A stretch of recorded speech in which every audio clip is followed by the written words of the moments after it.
جو مانگو گے ایک دن میں ملے گا۔ آزمودہ وظیفہ ہے، جنہوں نے یہ وظیفہ اپنی زندگی میں کر لیا ان کو پوری زندگی دولت رزق کی کبھی کمی نہیں رہی۔ جتنا ان لوگوں نے مانگا اس سے کئی زیادہ اللہ پاک نے انہیں عطا کر دیا۔ اللہ پاک کا ارشاد ہے، ترجمہ کہہ دیجئے کہ بے شک میرا رب ہی اپنے بندوں میں سے جس کے لیے چاہے روزی کشادہ کر دیتا ہے اور جس کے لیے چاہے تنگ کر دیتا ہے، اور جو کچھ تم اللہ کی راہ میں خرچ کرتے ہو اللہ اس کا پورا پورا بدلہ دے گا، اور وہ سب سے بہتر روزی دینے والا ہے۔ یعنی اے حبیب صلی اللہ تعالی علیہ وآلہ وسلم آپ فرما دیں کہ بے شک میرا رب عز و جل اپنے بندوں میں جس کے لیے چاہے اپنی حکمت کے مطابق رزق وسیع فرماتا ہے اور جس کے لیے چاہے تنگ کر دیتا ہے۔ اور اے لوگو، جو چیز تم اللہ تعالیٰ کی راہ میں خرچ کرو گی تو وہ دنیا میں یا آخرت میں اس کے بدلے میں اور دے گا، اور وہ سب سے بہتر رزق دینے والا ہے، کیونکہ اس کے سوا جو کوئی کسی کو دیتا ہے، خواہ بادشاہ لشکر کو یا آقا غلام کو یا صاحب خانہ اپنے عیال کو،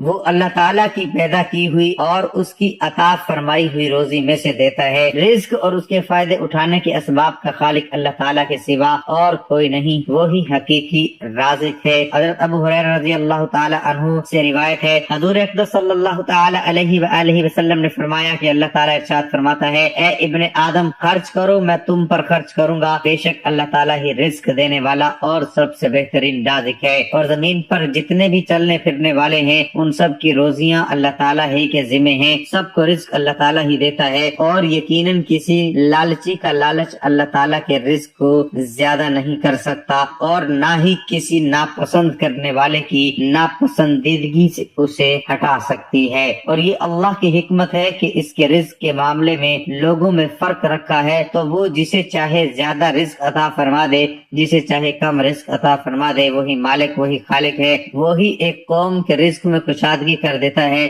تو دوسری قوم کے رزق میں تنگی فرما دیتا ہے۔ یہ سب کچھ اللہ تعالیٰ کے قبضہ قدرت میں ہے۔ انسان کچھ بھی نہیں کر سکتا سوائے دعا کرنے سے، سوائے اللہ پاک سے مانگنے کے۔ ایک حدیث قدسی میں اللہ کے رسول صلی اللہ علیہ وآلہ وسلم کا فرمان ہے، جو چیز تجھے جنت کے قریب کر سکتی ہے اس کا میں نے تجھے حکم دے دیا ہے، اور جو چیز تجھے جہنم کے قریب کر سکتی ہے اس سے میں نے روک دیا ہے۔ یقیناً حضرت جبرائیل علیہ السلام نے میرے دل میں یہ بات ڈالی کہ کوئی بھی جان اس وقت تک فوت نہیں ہو سکتی، کوئی بھی انسان اس وقت تک اس دنیا سے نہیں جا سکتا جب تک کہ وہ اپنی روزی پوری نہ کر لے اور سارا رزق نہ کھا لے۔ تو تم اللہ کا تقوی اختیار کرتے ہوئے روزی کا حصول اچھی طرح کرو، اور تم کسی کو روزی کا لیٹ اور کم ہو جانا اس بات پر نہ ابھارے کہ تم اللہ کی نافرمانی کر کے روزی حاصل کرنے لگ جاؤ، کیونکہ جو کچھ اللہ کے پاس ہے وہ اللہ تعالیٰ کی اطاعت و فرمانبرداری کے ذریعے ہی حاصل کیا جا سکتا ہے۔ اکثر آپ لوگوں نے دیکھا ہوگا کہ اللہ پاک نے ہمیں صبر کرنے کا حکم دیا،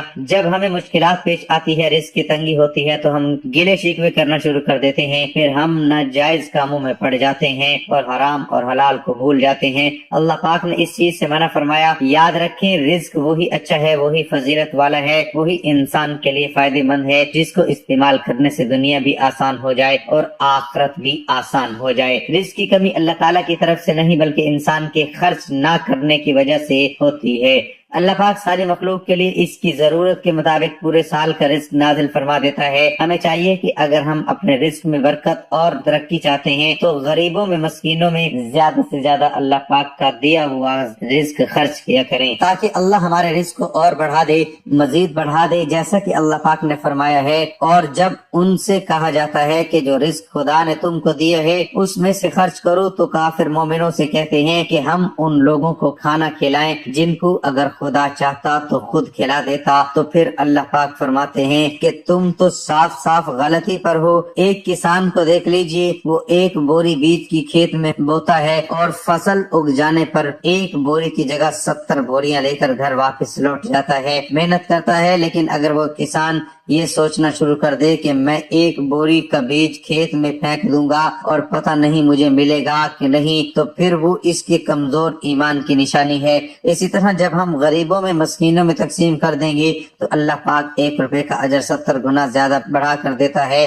ناظرین، آج ہم آپ کو ایک ایسا وظیفہ بتانے جا رہے ہیں، اس کو پڑھنے سے رزق کی تنگی ختم ہو جائے گی، بے روزگاری نہیں رہے گی، اور اگر کاروبار ہے تو اس میں ایسی برکت آئے گی کہ پھر سنبھالنے سے بھی نہیں سنبھلے گا۔ رزق میں برکت کے لیے ارشادات ہیں کہ کس طرح چھوٹے چھوٹے عمل کرنے سے روزی رزق میں برکت ہوتی ہے۔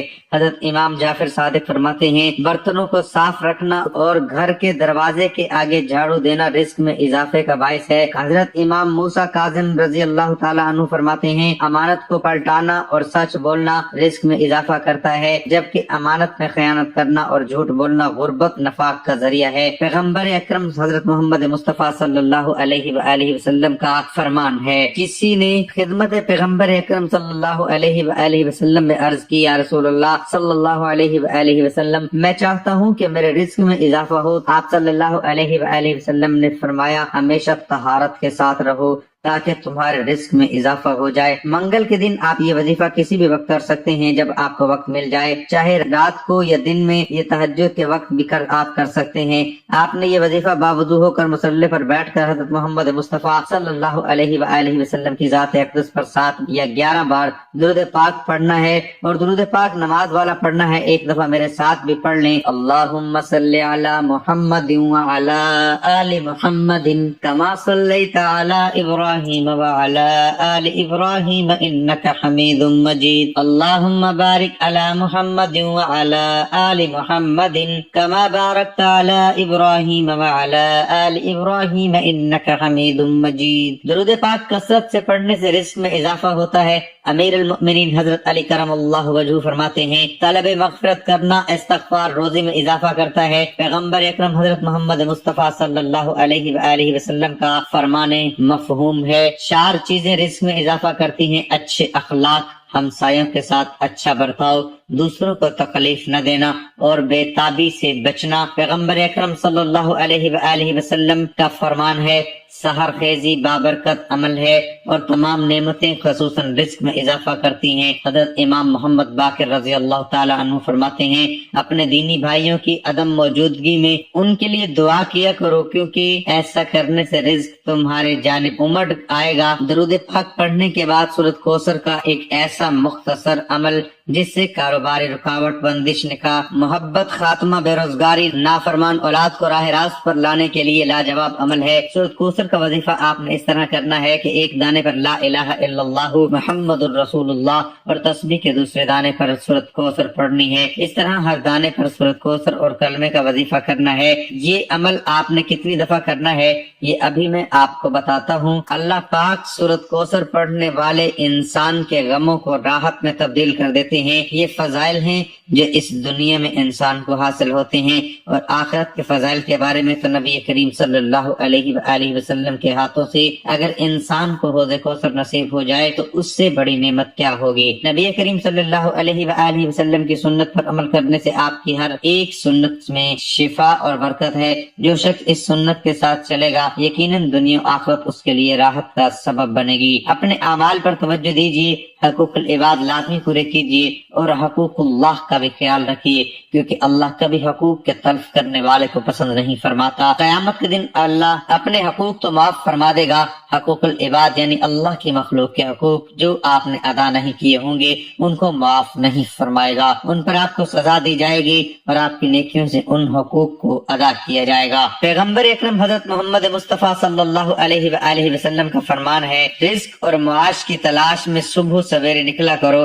اس لیے کہ صبح کا وقت روزی اور کامیابی کا باعث ہے۔ حضرت امام جعفر صادق رضی اللہ تعالیٰ عنہ فرماتے ہیں صلح رحمی انسان کو خوش اخلاق اور سخی بناتی ہے، ساتھ نفس کو پاک رزق اور عمر میں اضافہ کرتی ہے۔ پیغمبر اکرم حضرت محمد مصطفیٰ صلی اللہ علیہ وآلہ وسلم کا فرمان ہے جو اپنی عمر اور رزق میں اضافہ چاہتا ہے اسے چاہیے کہ پروردگار عالم کا تقوی اختیار کرے اور رشتہ داروں کے ساتھ صلح رحمی کرے۔ حضرت امام جعفر صادق رضی اللہ تعالی عنہ فرماتے ہیں جس کی زبان سچی ہوگی اس کا عمل اچھا ہوگا، اور جس کی نیت اچھی ہوگی اس کے رزق میں اضافہ ہوگا، اور جس کی اپنے اہل عیال کے ساتھ گفتار اچھی ہوگی اس کی عمر میں اضافہ ہو جاتا ہے۔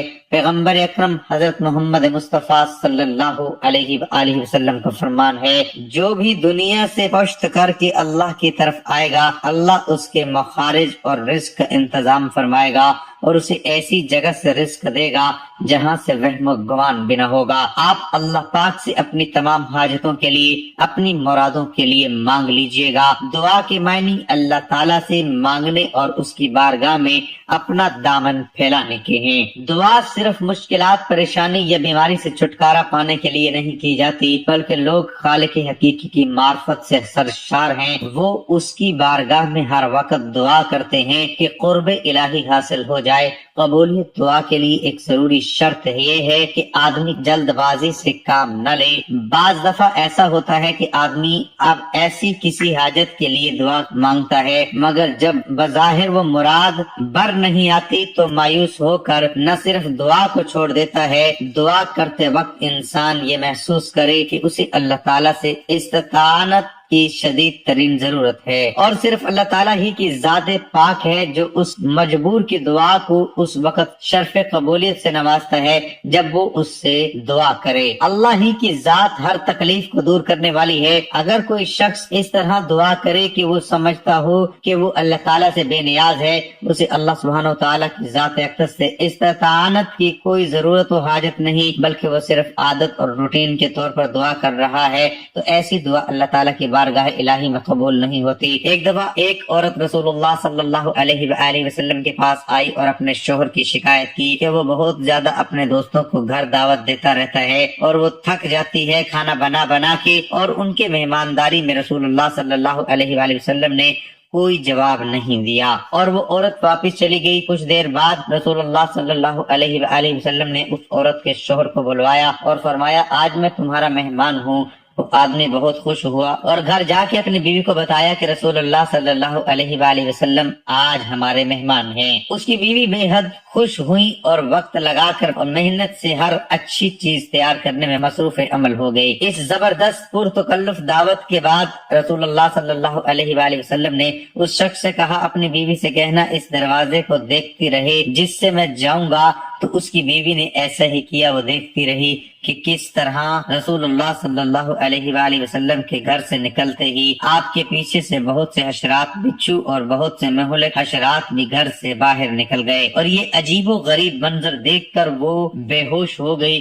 جب رسول اللہ صلی اللہ علیہ وآلہ وسلم کے پاس آئی تو آپ نے فرمایا کہ یہ ہوتا ہے جب تمہارے گھر سے مہمان جاتا ہے تو اپنے ساتھ ہر طرح کے خطرات، مشکلات اور آزمائش اور مہلک جاندار گھر سے باہر لے جاتا ہے، اور یہ اس وجہ سے ہوتا ہے کہ جو تم محنت کر کے اس کی خدمت اور خاطر مدارت کرتی ہو۔ جس گھر میں مہمان آتے جاتے رہتے ہیں اللہ اس گھر سے محبت کرتا ہے، اس گھر سے بہتر اور کیا ہوگا۔ جو چھوٹے بڑے کے لیے کھلا رہے ہیں، ایسے گھر پر اللہ کی رحمت اور بخشش نازل ہوتی رہتی ہے۔ رسول اللہ صلی اللہ علیہ وآلہ وسلم نے فرمایا، جب اللہ کسی کا بھلا چاہتے ہیں تو اسے نوازتے ہیں۔ انہوں نے پوچھا، کس انعام سے اے اللہ کے رسول صلی اللہ علیہ وآلہ وسلم؟ آپ نے فرمایا، مہمان اپنا نصیب لے کر آتا ہے اور جاتے ہوئے گھر والوں کے گناہ اپنے ساتھ لے جاتا ہے۔ عزیز دوستو، جان لو کہ مہمان جنت کا راستہ ہے۔ رسول اللہ صلی اللہ علیہ وآلہ وسلم کا ارشاد ہے کہ جو اللہ اور روز آخر پر ایمان رکھتا ہو وہ اپنے مہمان کے ساتھ بے لوث ہو۔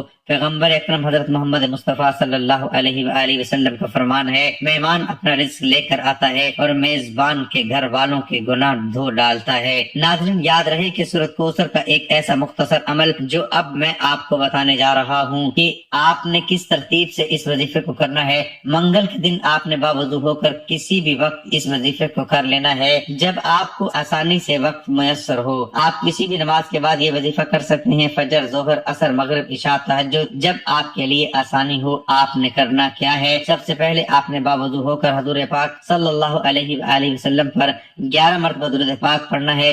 درود پاک پڑھنے کے بعد آپ نے ایک مرتبہ تسبیح اپنے ہاتھوں میں لے لی۔ تسبیح کے ایک دانے پر لا الہ الا اللہ محمد رسول اللہ اور دوسرے دانے پر سورۃ کوثر پڑھنی ہے۔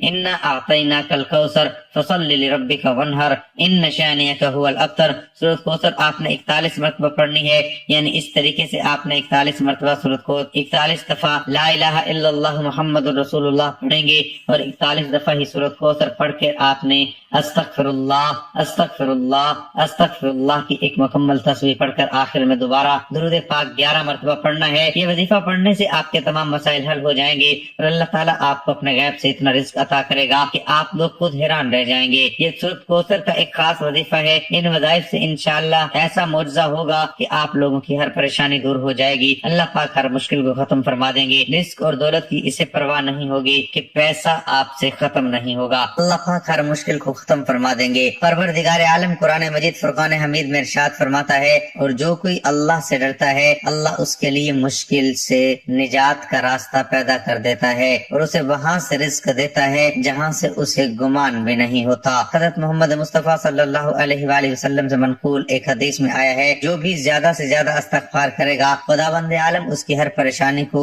کشائش اور تنگی کو آسائش میں بدل دے گا اور اسے وہاں سے رزق عطا فرمائے گا جہاں سے اسے گمان بھی نہیں ہوتا۔ اس کا یہ مطلب ہرگز نہیں کہ انسان قرآنی آیات کا ورد کرتے ہوئے اللہ کی طرف سے رزق کے ملنے کا انتظار کرے، بلکہ تقوی اور پرہیزگاری کا مقصد ہی مسلسل سعی اور کوشش کرنا ہے۔ سعی اور کوشش کے باوجود اگر کسی کے لیے رزق نہیں مل رہا تو اس وقت خداوند عالم نے کشائش کی ضمانت دی ہے، اور اس آیت کے نازل ہونے کے بعد پیغمبر اکرم حضرت محمد مصطفیٰ صلی اللہ علیہ وآلہ وسلم کے بعد اصحاب یہ کہتے ہوئے کہ اللہ نے ہمارے رزق کی ذمہ داری لے لی ہے، کسب و بکار چھوڑ کر عبادت الہی میں مشغول ہو گئے۔ پیغمبر اکرم حضرت محمد مصطفیٰ صلی اللہ علیہ وآلہ وسلم کو جب اس کا علم ہوا تو ان سے فرمایا، جو بھی ایسا کرے اس کی کوئی دعا قبول نہیں ہوگی، لہٰذا تمہیں چاہیے کہ دعا کے ساتھ سعی اور کوشش جاری رکھو۔ پیغمبر اکرم حضرت محمد مصطفیٰ صلی اللہ علیہ وآلہ وسلم کا فرمان ہے، جو مجھے ماں باپ کے ساتھ نیکی اور صلح رحمی کی ضمانت دے میں اسے مال و دولت اور عمر میں اضافے اور رشتہ داروں کے دلوں میں اس کی نسبت محبت کی ضمانت دوں گا۔ امیر المؤمنین حضرت علی کرم اللہ وجہ فرماتے ہیں، دیانتداری رزق لاتی ہے جبکہ خیانت فقر لے آتی ہے۔ اللہ پاک آپ سب کو اپنے حفظ و امان میں رکھے، اللہ پاک آپ کی مشکلات کو آسان فرمائے، آپ کے رزق میں آپ کی روزی میں بہت زیادہ اضافہ ہو۔ ایک رات حضرت عمر بن خطاب رضی اللہ تعالی عنہ اپنے عہد خلافت میں لوگوں کے خیالات کا جائزہ لے رہے تھے اور ان کی خبرگیری میں مصروف تھے کہ آپ رضی اللہ تعالی عنہ کو تھکاوٹ محسوس ہوئی تو کسی گھر کی دیوار کے ساتھ ٹیک لگا لی۔ اسی دوران کیا سنتے ہیں کہ ایک عورت اپنی بیٹی سے کہہ رہی ہے کہ بیٹی جاؤ اٹھو اور دودھ میں پانی ملا دو۔ بیٹی نے کہا، اماں کیا آپ کو معلوم نہیں کہ امیر المؤمنین حضرت عمر بن خطاب رضی اللہ تعالی عنہ نے اس سے منع کیا ہے؟ اس کی ماں نے کہا، اے بیٹی جاؤ تم دودھ میں پانی ملا دو، عمر رضی اللہ تعالی عنہ ہمیں نہیں دیکھ رہا ہے۔ اس لڑکی نے جواب دیا کہ اماں اگر عمر رضی اللہ عنہ نہیں دیکھ رہا تو عمر رضی اللہ تعالی عنہ کا رب تو ہمیں دیکھ رہا ہے۔ حضرت عمر رضی اللہ تعالی عنہ کو اس نیک لڑکی کی بات پسند آئی۔ اپنے غلام اسلم کو جو اس وقت اس کے براہ تھے فرمایا، اے اسلم اس دروازے کی شناخت رکھنا اور یہ جگہ بھی یاد رکھنا۔ پھر وہ دونوں آگے چل دیے۔ جب صبح ہوئی تو حضرت عمر رضی اللہ تعالیٰ عنہ نے فرمایا، اے اسلم وہاں جاؤ اور معلوم کرو کہ وہاں کہنے والی لڑکی کون ہے اور اس نے کس عورت کو جواب دیا اور کیا ان کے ہاں کوئی مرد ہے۔ اسلم معلومات لے کر واپس آیا تو حضرت عمر رضی اللہ عنہ کو اس نے بتایا کہ وہ لڑکی کنواری غیر شادی شدہ ہے اور وہ اس کی ماں ہے اور ان کے ہاں کوئی مرد نہیں ہے۔ حضرت عمر رضی اللہ عنہ نے اپنے بچوں کو بلایا اور ان کو حقیقت حال سے آگاہ کیا، پھر فرمایا، کیا تم میں سے کسی کو عورت کی حاجت ہے تو میں اس کی شادی کر دوں، اور اگر تمہارے باپ میں عورتوں کے پاس جانے کی طاقت ہوتی تو تم میں سے کوئی بھی اس لڑکی سے نکاح کرنے میں مجھ پر سبقت نہ لے جاتا۔ حضرت عمر رضی اللہ تعالی عنہ نے کہا کہ میری تو بیوی ہے۔ حضرت عبد الرحمن رضی اللہ عنہ نے کہا کہ میری بھی بیوی ہے۔ حضرت عاصم رضی اللہ عنہ نے کہا کہ ابا جان میری بیوی نہیں ہے، آپ میری شادی کر دیں۔ چنانچہ حضرت عمر رضی اللہ عنہ نے اس لڑکی کو پیغام دے بھیجا اور اپنے بیٹے عاصم سے اس کی شادی کر دی۔ عاصم کے ہاں بیٹی پیدا ہوئی جو حضرت عمر بن عبد العزیز رحمۃ اللہ علیہ کی والدہ بنی۔ حضرت عمر بن عبد العزیز بن مروان کے سب سے زیادہ عادل حکمران اور 5 خلیفہ راشد راشد تھے۔ دعا ہے کہ اللہ تعالیٰ میرا سنانا اور آپ کا سننا اپنی بارگاہ الہی میں قبول و منظور فرمائے، آمین ثم آمین۔